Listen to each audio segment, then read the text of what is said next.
The desert is vast, ancient, and unforgiving. Beneath its golden sands lie secrets lost to time, secrets that were meant to stay buried. Some say the gods watch over these forgotten places, ensuring that no soul disturbs the slumber of the damned.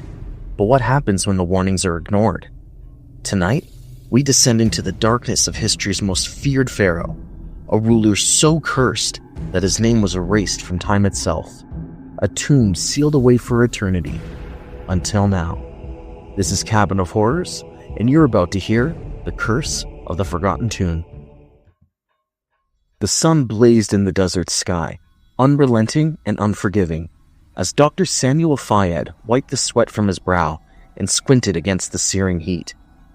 The Egyptian sands stretched out before him like an endless sea of gold, its vastness broken only by the jagged, barren mountains in the distance.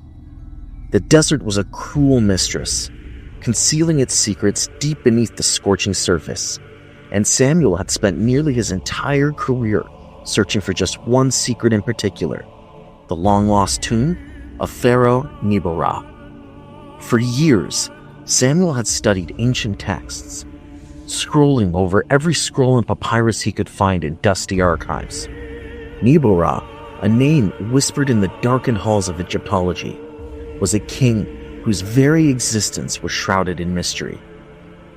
Unlike other pharaohs, his name had been erased from history, struck from the annals of time as if he had never existed. Legend had it that Nebo-Ra made a pact with the gods, sealing his soul away for eternity in exchange for an unimaginable power and immortality. But his reign was so feared, so terrifying, that the gods themselves had locked him away in a tomb hidden from the world, protected by a curse that would bring ruin to anyone who dared disturb it. It was said that the tomb had been sealed for thousands of years, lost to the desert's embrace. That was until now. The excavation site was a small, nondescript hilltop, not far from the Valley of the Kings, where many of Egypt's greatest rulers had been entombed. But this site was different. This hill had remained undisturbed for centuries, its presence unnoticed even by local Bedouins, who feared the desert's supernatural powers. The team of archaeologists that Samuel had assembled were eager, excited by the prospect of discovering treasures beyond their wildest imaginations. But Samuel, ever the scholar, was focused on the knowledge the tomb might yield, the untold secrets of Nebo-Ra, and the ancient rituals of power that had bound him to his crypt. Samuel's lead assistant Mia stood by his side, her dark eyes scanning the horizon. Her long black hair was tied back tightly, her face serious and determined, though Samuel could see a hint of unease in her posture. Though Mia was no stranger to the dangers of archaeology, even she couldn't ignore the unsettling aura that surrounded this particular site. Mia spoke softly, asking for Dr. Fayed, her voice almost drowned out by the howling winds. She asked if he was sure that we should continue. She's been through the records and the warnings are clear. Some things are better left buried. Samuel glanced at her, his lips tight, his expression unreadable. He had read the warnings too. Ancient hieroglyphs and text had described the tomb in vivid detail, warning that anyone who desecrated the pharaoh's resting place would suffer unimaginable consequences. But Samuel, driven by ambition and a thirst for knowledge, had dismissed them as superstition. He told Mia that they've come this far and there's no turning back now. The world needs to know the truth about Nebo-Ra. If these warnings are real, then we'll deal with them.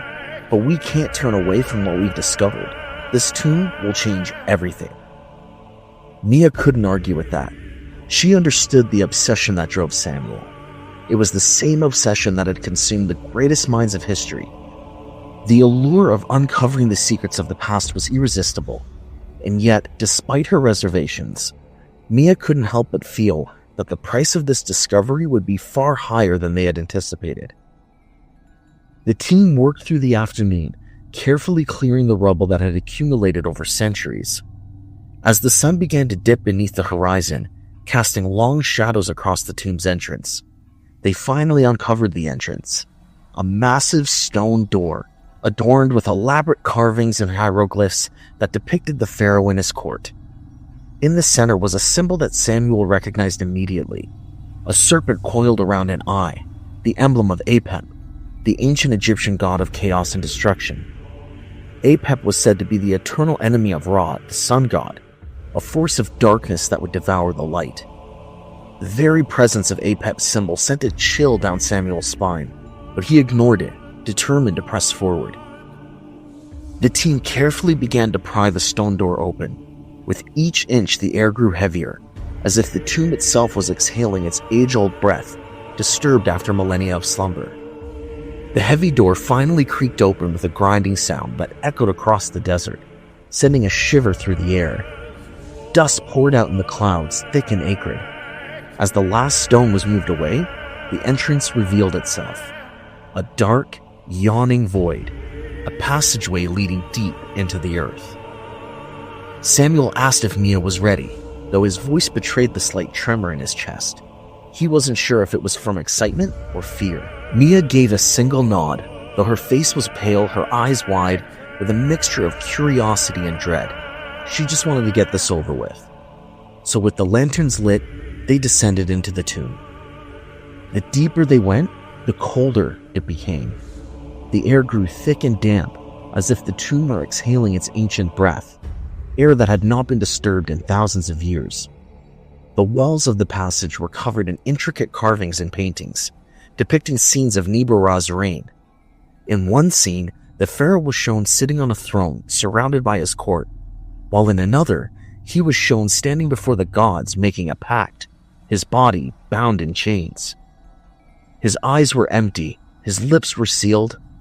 The images were unsettling, filled with an oppressive sense of foreboding. At last, they reached the central chamber of the tomb. The room was vast, its ceiling soaring high above them, and in the center lay a massive stone sarcophagus. It was adorned with gold and jewels, the glint of which illuminated the room with an eerie, ghastly glow. The sarcophagus was surrounded by scattered treasures, golden artifacts, bejeweled offerings, and the statues of gods. But there was something else, something far darker. Ancient, tattered cloths and bundles of mummified remains scattered in all directions, as though a great struggle had once taken place here. Samuel whispered that this was it. This is the tomb of Nebo-Ra. His voice seemed to hang in the air, vibrating with an energy he couldn't understand. The temperature in the rooms dropped sharply, and the lanterns flickered as if fighting against some unseen force. Samuel took a step forward, his eyes fixed on the sarcophagus. Mia asked, "Do you hear that?" And she had stopped in her tracks with her gaze fixed on the darkness around them. At first, Samuel didn't understand what she meant, but then he heard it. A low, guttural whisper, faint at first, like a voice carried on the wind. But it wasn't the wind. It was something else. The walls seemed to pulse with it, as if the very tomb were alive, watching them. The whisper grew louder, and the voice was not just a whisper, it was a command, an ancient force speaking directly to their souls. It was a force that had waited millennia to be released, and now it had found its voice. Samuel froze, his heart raced. He knew they'd made a terrible mistake. Mia's eyes were wide with terror, asking what they've done and thinking they should have just left everything alone. Before Samuel could do anything, the ground trembled beneath them. The air grew thick with an oppressive presence, and the lanterns flickered violently, casting grotesque shadows that seemed to move on their own. From the darkness, a shadow coalesced, rising from the depths of the tomb like a terrible serpent, a form half human, half beast, with glowing eyes and a mouth filled with razor-sharp fangs. Its massive coils slithered across the floor, wrapping around the walls, its very presence an embodiment of chaos. The creature spoke, its voice reverberating through the chamber. "You have freed me. Now you will join me." Panic began to set in. The team tried to flee, but the tomb seemed to stretch and distort around them. The walls began to close in, narrowing their path. In a desperate bid for survival, Samuel grabbed Mia's hand and pulled her towards the exit. But the tomb seemed to come alive, its ancient power blocking their every move. Then, Nia was gone. She vanished before Samuel's eyes, dragged into the shadows by unseen forces, her screams echoing in the darkness. Samuel turned, frantically searching for her, but it was too late. The tomb had claimed her. He was alone now, trapped in the suffocating grip of Nebo-Ra's curse. Desperation took hold of him. He reached the sarcophagus, hoping for some solution, some escape from the nightmare.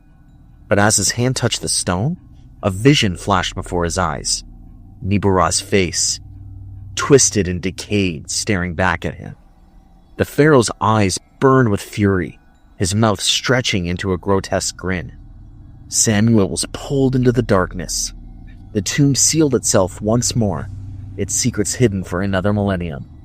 And in the stillness of the desert, only the wind whispered of the curse that had claimed them all. The sands of time erase many things.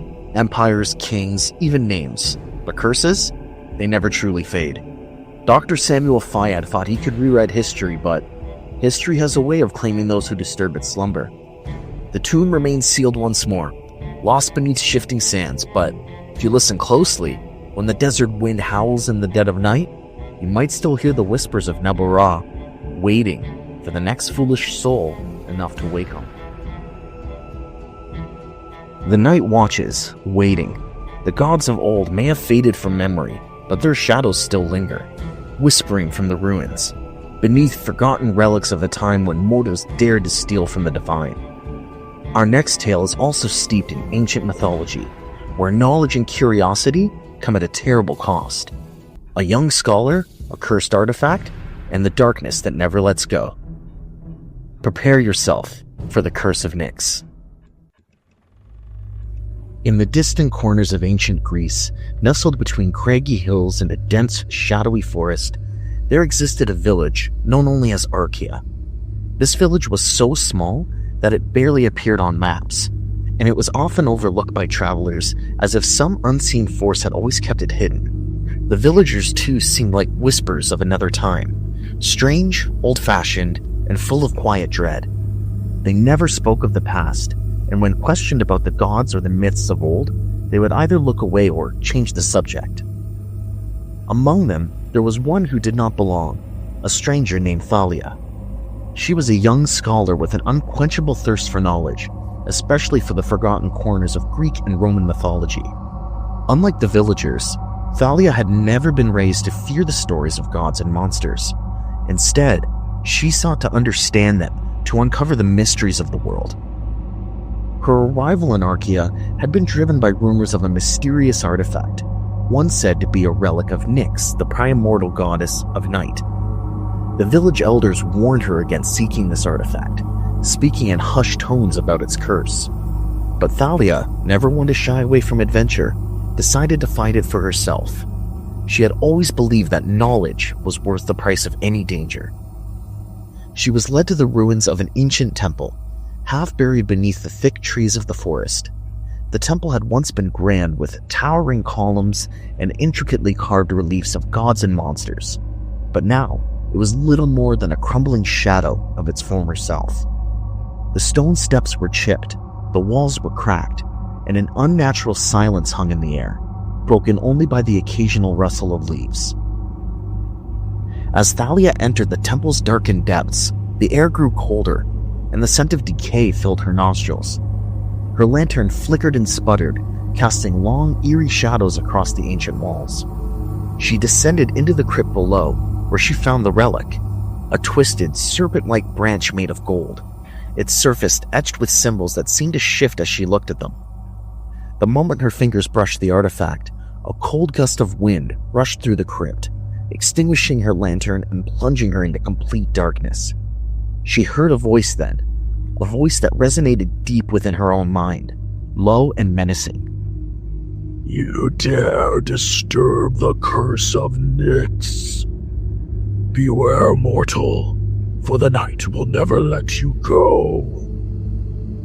Her heart pounded in her chest, but her curiosity remained unshaken. With trembling hands, she took the relic, feeling its weight in the strange pulse of energy coursing through it. As she emerged from the crypt, she noticed that the air had grown heavier and the world around her seemed less alive. The birds no longer sang, and the once vibrant green of the trees appeared dull and faded. She shrugged it off as a trick of the light, but that unsettling feeling still lingered. That night, Thalia returned to her room in the village. The relic now resting on her table seemed to draw her gaze relentlessly. She could hear the soft whisper of wind outside, though the air had not shifted. The shadows in her room seemed deeper than before, creeping along the edges of her vision like restless spirits. She sat at the table staring at the relic when she suddenly felt a presence, a cold chill like a specter brushing against her skin. She turned to see an old woman standing in the doorway of her room, her appearance so sudden and eerie that it took Thalia a moment to react. The woman was bent with age, her skin as pale as marble and her eyes deep and dark, as if they held centuries of forgotten knowledge. The old woman's voice was raspy, like the rustling of dry leaves, telling Thalia that she shouldn't have taken the relic. The relic that she stole belongs to Nyx, and Nyx is seeing her actions and will claim her. Thalia froze with her heart racing in her chest. She asked, "What do you mean, and what is this relic?" The woman replied saying it was an artifact, forged by the hand of Nyx herself.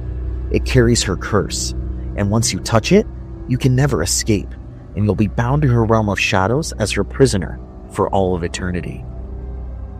Thalia shook her head, trying to dismiss this woman's words as superstition. It's impossible, she thought. She's a scholar. She doesn't believe in curses. She only believes in knowledge. The old woman smiled, but there was nothing kind in it. She told her that she will learn, and that knowledge is a dangerous thing. The gods play their games with mortals, and she's no different from the others who have tried to claim what was never meant for them. Before Thalia could respond, the old woman vanished as quickly as she had appeared, leaving Thalia alone in the dim room. Her heart pounded in her chest, but she tried to rationalize what had just happened. The old woman had been nothing more than a figment of her imagination, a trick of the mind brought on by the oppressive air of the temple. And yet, she looked at that relic, and she couldn't shake the sense that something was terribly wrong. The next few days brought strange occurrences. At first, it was subtle. Small things like the way the villagers began to look at her with distrust, their eyes shifting away when she walked by.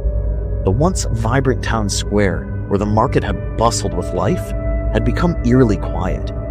Even the birds had stopped singing, and the sun seemed to set too quickly, leaving the village in an early, unnatural dusk. Thalia's dreams became plagued with strange visions, nightmares that dragged her deeper into the void. She saw Nyx as a towering figure of darkness, her face obscured by the folds of an eternal night. Nyx spoke to her, her voice like the creaking of ancient doors, saying that you've taken what is mine, and you will belong to me. Each night, Thalia woke up drenched in sweat, her heart racing as the remnants of the dreams clung to her like a suffocating fog. She tried to ignore it, tried to convince herself it was just the stress of her research. But each morning, she felt less and less like herself. The relic had somehow claimed her, and she was completely helpless to stop it. One afternoon, in a fit of desperation, Thalia sought out the old woman again. She found her standing in the village square, her hands raised as if she was performing some silent ritual. When she noticed Thalia approaching, she turned with a sad, knowing smile. The woman told Thalia that it's too late now. The curse has already taken root, and you belong to Nyx. She will consume you, your body, and your soul. Thalia's voice began to tremble, saying that she didn't understand what was happening. The old woman stepped closer with her eyes darkening, saying that you should have never taken the relic. Now it's bound to you, to the darkness, and Nyx will never let you go. Before Thalia could respond, a shadow appeared behind her. It was that same unnatural darkness that had haunted her dreams, a creeping presence that filled the air with cold dread. She turned to face it, but the shadow moved faster than she could react, swallowing her whole. Thalia screamed, but her voice was lost in the black void that enveloped her. The ground beneath her feet trembled, and the world twisted, warping like a nightmare. She tried to fight against the darkness, to free herself from its grip, but it was too strong and too powerful. And then, in the blink of an eye, everything stopped. Thalia found herself lying on the cold stone floor of the temple once more, the relic still clutched tightly in her hands. The village was gone. The people, the trees, the buildings, all of it had vanished. She was alone in a barren landscape where only the distant echo of the night remained. Confusion and fear washed over her, but as she rose to her feet, she realized that something had changed. The air was thick with an unnatural stillness, and the night was no longer merely a time of darkness. It was an endless void. She could feel it, deep in her bones, creeping into her very soul. Thalia looked around, her heart sinking as she realized the truth. She hadn't escaped Nyx's grasp. Instead, she'd become a part of the curse, a vessel for the primordial darkness that would consume all in its path. The relic had not brought her power or knowledge. It actually claimed her as one of its own. The whispers of the night, once distant and faint, now filled her ears, murmuring in languages long forgotten, languages of death and eternity. They called her to the void, to the darkness that would never release her. And as she walked through the empty, shadowed land, she knew that she was no longer Thalia. She had become a part of Nyx, a prisoner of the night. She would wander the endless darkness forever, seeking an escape that would never come. Her soul bound to the curse that had claimed her. The night was her home now. A tale of someone reaching too far into the past, and now she's lost in the night forever. A warning, perhaps, to all who seek forbidden knowledge. Or maybe an invitation to those who dare. What do you think? Was Thalia doomed the moment she touched the relic? Or was she always meant to be a part of something far greater and far darker? Let me know your thoughts. Find me on social media, leave a review, and if you enjoy descending into the depths of horror, make sure to subscribe for more stories that will keep you up at night. Until next time, keep your lights on, and whatever you do, don't listen to the whispers in the dark.